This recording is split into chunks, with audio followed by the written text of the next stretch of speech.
ایک طاقتور زلزلہ 7 جنوری 2025 کو تبت ٹنگری علاقے میں آیا، جس کے نتیجے میں جانی اور ڈھانچوں کو شدید نقصان پہنچا۔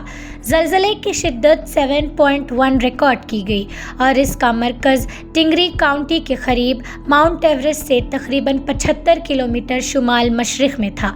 کم از کم 53 افراد کے ہلاک ہونے کی تصدیق ہوئی ہے، جبکہ 62 دیگر زخمی ہوئے ہیں۔ ٹنگری کاؤنٹی میں 1000 سے زیادہ مکانات منہدم ہو گئے، جس سے کئی رہائشی ملبے تلے پھنس گئے۔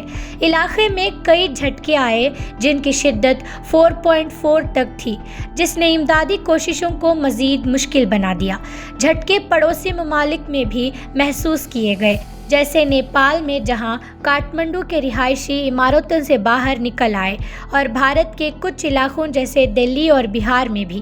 تقریباً 1500 امدادی کارکن متاثرہ علاقوں میں زندہ بچ جانے والوں کو تلاش کرنے اور امداد فراہم کرنے کے لیے تعینات کیے گئے ہیں۔